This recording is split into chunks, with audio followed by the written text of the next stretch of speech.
Hello there, it's been a while, hasn't it? Anyway, I've decided to get this off the wall, and as you can see, it's a bit dusty, even got cobwebs on it. Anyway, so we're going to try and get a Shorty Lipo in this today so we can use it a bit more and get some electrics back in it, I think. Because, yeah, you've got to have a Tamiya running in the fleet, haven't you? My main vintage race car, if I scoot up, is that one there, which is my Laser ZX, so that's all ready to go. But with vintage racing, I think you need a backup car, don't you? Seems to be the norm anyway. And with the enthusiasm that the RC Misfits and Rob Fox have given me, we're going to get this old girl back running again. Time to dust it off. Right, let's have a look at the old girl. So yeah, it's got a few upgrades on it. So it's got, for those who haven't seen it, I'll try and link the original videos to this channel, but it's got some lossy 12mm big bore shocks. I made up my own front and rear anti-roll bar sets. It's got Yokomo turnbuckles on it all round. Got a prop in it, I think that's Yeah Racing, some alloy blue servo posts, an old Futaba low profile servo. It's got CVDs all round as well, as you can see in the back there. And again, made up a rear brace there as well out of a servo mount and what have you. Then we've got some wing buttons, Rebits wing, and then round the back, there's the rear roll bar I made up out of Yokomo bits and wires and other stuff like that. And it's got full stainless steel hardware throughout the car. And a few top force bits, as you can tell. So it's got a carbon front tower, top force mount there, then a top force rear tower as well. So the main aim to, oh yeah, and it's running the alloy motor mount there as well. Need to get a steel pinion, thinking about it. I think I just ran it up once or twice with actually, is that steel, that one? Oh, it is a steel one. Excellent, that's good news, because the alloy ones tend to fail. So today we're going to look at trying to get a Shorty in there. On Rob Fox's car, he basically trimmed some of this out and made it sort of come in from the top. So we're going to have a look at doing that now. So I've just taken all the bolts out of the upper plate, or whatever you call it. Anyway, so we've got that exposed. The back's quite flexible, so you can just basically bend it out of the way. Took the prop out, and now we've got this piece to start chopping up.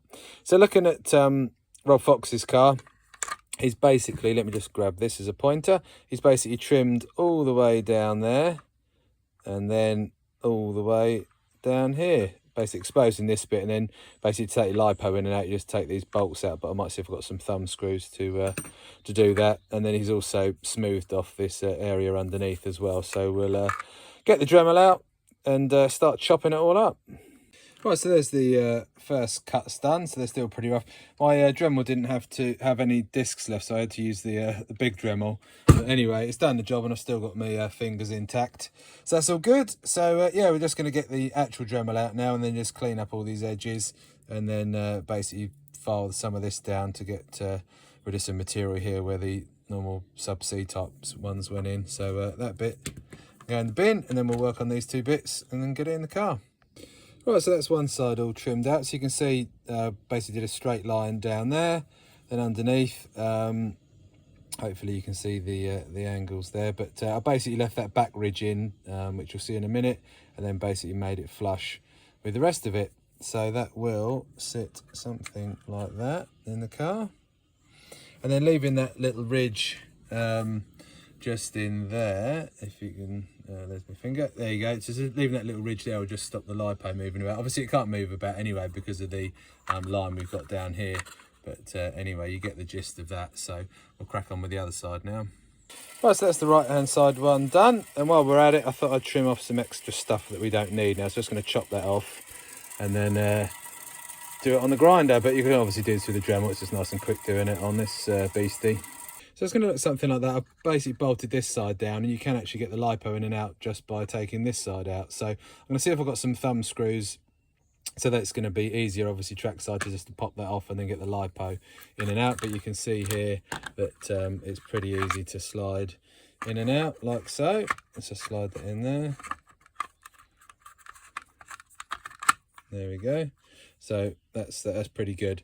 Anyway, one thing I just need to finish off now is you could just bolt this straight back down to the chassis, but it's got some bracing in here, so I'm basically going to trim this along there, round the edges off, and then just bolt that back under where it should be, just to strengthen up the back end. As you can see, it's pretty bendy. Right, so that's that bit cleaned up, so we'll get that bolted up under the chassis now and get the car finished off. But there you go, that's basically what I did. So for those that want to join in at home. Right, so I just had a look through my grub screw bag and found a 25mm and a 15mm, and that's what it looks like. So you can quite easily just get your Tamiya wrench, so just wound those in. So these are just some nylocks I had knocking about.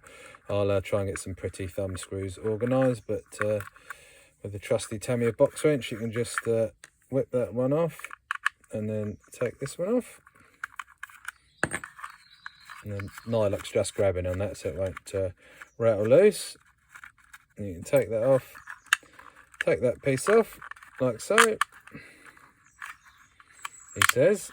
Come on, there we go. And then you can obviously get your lipo out like so, and obviously pop it back in. It's just the reversal. So yeah, having the grub screws in there obviously saves the threads on the chassis as well, so it looks pretty neat, and with some thumb screws that'll look pretty awesome. So there we go. I'll take a few glamour shots outside, and we'll get some electrics back in this on another video and get it back out on track at some point this summer. There we are. Anyway, I hope you've enjoyed watching this video. I hope it's been helpful, and enjoy having fun with your Tamiyas.